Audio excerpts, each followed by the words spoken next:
My journey to Vancouver began with a deep breath of crisp, clean air, the kind that instantly awakens your senses and fills you with hope. It was a moment of anticipation, standing at the edge of a new chapter, feeling the cool breeze brush against my face. The mountains stood like ancient giants, their snowy peaks touching the clouds, silent and watchful over the city below. They seemed to promise adventure and mystery, their presence both comforting and humbling. I had heard stories of this place, a city where the ocean meets the forest, a paradise for adventurers and dreamers alike. Here, nature and urban life blend seamlessly, offering endless possibilities for exploration. My first steps felt like stepping into a postcard, the glass towers reflecting the blue sky and the city's promise. Every building seemed to shimmer with opportunity, and every street felt alive with potential. The city buzzed with energy, people cycling, laughing, living life to the fullest. There was a sense of movement everywhere, a rhythm that made me want to join in and become part of the city's heartbeat. The scent of salt water, mixed with fresh coffee from bustling cafes, creating a unique aroma that seemed to define Vancouver mornings. Locals gathered over steaming cups, sharing stories and starting their day with purpose. I walked along the seawall, watching seaplanes land gracefully on the water, their wings glinting in the sunlight.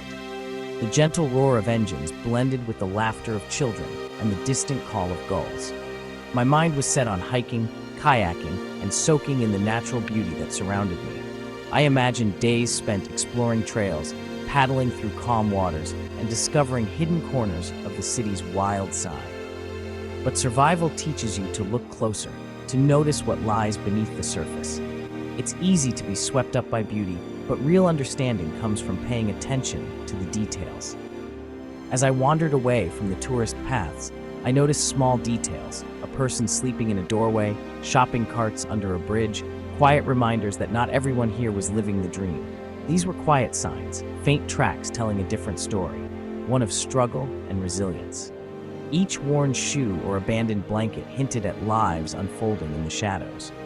At first, I thought they were isolated incidents, but the tracks became more frequent. The contrast between hope and hardship grew sharper with every block I walked. The perfect picture started to show some cracks, revealing a city of contrasts, luxury condos rising above streets where people struggled to get by. There was another layer to this city, one not found in travel brochures or glossy advertisements.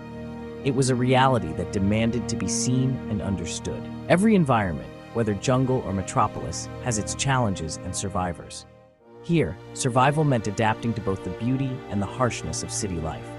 I saw people surviving day to day, in the shadow of immense wealth and beauty, their stories woven into the fabric of the city. My adventure was no longer just about climbing mountains or chasing scenic views. It was about seeing the city for what it truly was, complex, layered, and real. It was about understanding the landscape of human experience in this complicated place and learning to appreciate both the light and the shadows. My journey had just begun, but it was already changing me. With every step, I realized that the city of dreams was also a city of realities, and I was ready to discover them all. My days in Vancouver were a study in contrasts. One moment, I'd be on Grouse Mountain, looking down at a city that seemed perfect, pure air, endless views, families laughing. This was the face Vancouver showed the world. But descending into the city, the change was jarring. Just blocks from luxury shops, tents-lined sidewalks forming makeshift communities. Faces here were etched with worry and resilience. I saw people creating a sense of home in the hardest circumstances. On Granville Island, the market overflowed with abundance, but on the edges, individuals sat alone, nearly invisible. The contrast was sharp and uncomfortable. Vancouver was a city of breathtaking highs and heartbreaking lows, sometimes within minutes. One minute, a multi-million-dollar yacht. The next, someone searching for a dry place to sleep. Understanding Vancouver meant seeing both its faces, the beautiful and the broken. A place is never just one thing. To truly understand a place, you have to go beyond the surface, beyond the postcard views and the tourist attractions. You have to listen to its people, their stories, their struggles, and their dreams. I spent time in the downtown Eastside, not as a tourist, but to listen, to walk the same sidewalks, to feel the pulse of the city through its residents. On a worn bench, I met Michael, a former construction worker, now without a home after an injury changed everything. His story wasn't about bad choices, but about bad luck, a twist of fate, and a system that failed him when he needed it most. He spoke of camaraderie among those who have little and pointed to a mural. "We still have beauty here, even when it's hard to see. You just have to know where to look," he said, his eyes searching the city for hope. His survivor's spirit struck me deeply, a quiet resilience that refused to be extinguished. Later, I met Sarah, a young artist sketching on a curb, her hands moving quickly, capturing the world around her. She came to Vancouver for a new start, full of hope, but life took a different turn, leaving her searching for stability. Her art was her escape, her way of processing the world's chaos and finding a sense of peace. She dreamed of a small studio, a safe place to create, a corner of the city to call her own. These conversations changed me, opening my eyes to the realities behind the statistics. They put a human face on the numbers. Michael, the builder, Sarah, the artist, both fighting for a place in the city's story. Individuals with pasts, passions, and hopes that refused to be silenced. They were fighting every day to survive with dignity, supporting each other in ways big and small. Listening to their stories was a privilege, a reminder that empathy is the first step toward understanding. Behind every face, there is a complex human story, a lifetime of experiences and dreams. We just need to be willing to stop, to pause our own lives, and truly listen. The city's real story lives in these voices, in the everyday moments and whispered hopes, and they deserve to be heard, now more than ever. Stanley Park is Vancouver's crown jewel, a massive green oasis surrounded by the Pacific. I cycled the seawall, stood before ancient totem poles, and marveled at the park's beauty. But even here, signs of struggle were present, hidden among the trees. I found makeshift campsites tucked away, people seeking shelter in the forest. For some, this park was not leisure, but survival. The contrast was profound. Families picnicking on one path, someone living in a tent on another. The park's beauty was undeniable, but knowing this added a layer of sadness. Stanley Park became a microcosm of the city, immense natural wealth and deep human need side by side. The towering trees stood as silent witnesses to these modern struggles. Even paradise has shadows. Gastown, Vancouver's oldest neighborhood, is a magnet for tourists with its cobblestone streets, unique boutiques, and historic charm. The area is famous for its preserved architecture and lively atmosphere, drawing visitors from around the world who come to experience a piece of the city's past. At night, the iconic gas lamps cast a warm, golden glow, and the streets buzz with life. Cafes and restaurants fill with laughter, and the air feels electric with possibility, as if the city's history and present are mingling in every shadow. But Gastown borders the downtown Eastside, and the line between them is blurry, sometimes invisible. Just a few steps can take you from bustling shops to streets marked by struggle. Turn a corner, and the reality of the homeless crisis is impossible to ignore. The contrast is jarring, and it's a reminder that the city's beauty is layered with hardship. I saw people huddled in doorways, seeking shelter from the cold. The beautiful architecture, once symbols of prosperity, now serve as a backdrop for human suffering and resilience. A man carefully arranged his few belongings on a piece of cardboard, his home treated with care and dignity despite the circumstances. Every item seemed precious, a small anchor in a world of uncertainty. Tourists often walked on the other side, eyes averted, unsure how to respond. The discomfort was palpable, as if ignoring the problem might make it disappear. Two parallel worlds existed on the same street, moving past each other, but rarely intersecting.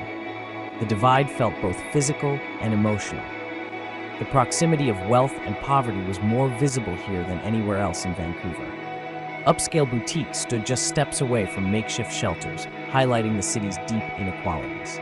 Gastown showed me that the line between beauty and hardship is not a line at all. It's a shared, contested space where stories of hope and struggle unfold side by side every day. The cobblestones are both quaint history and cold ground for those with nowhere else to go. What tourists see as charming others experience as unforgiving. The city's contrasts are impossible to ignore, and Gastown is where they are most starkly and painfully on display. Some say these issues aren't a traveler's concern. We come for beauty and escape. But travel should be about connection and understanding. We are guests in someone else's home. To truly experience a place, we must see it in its entirety, the good and the bad. Understanding local challenges makes our travel richer and more meaningful. It transforms us from tourists into conscious, compassionate observers. Learning about Vancouver's housing crisis gives depth to its beauty. Our choices matter.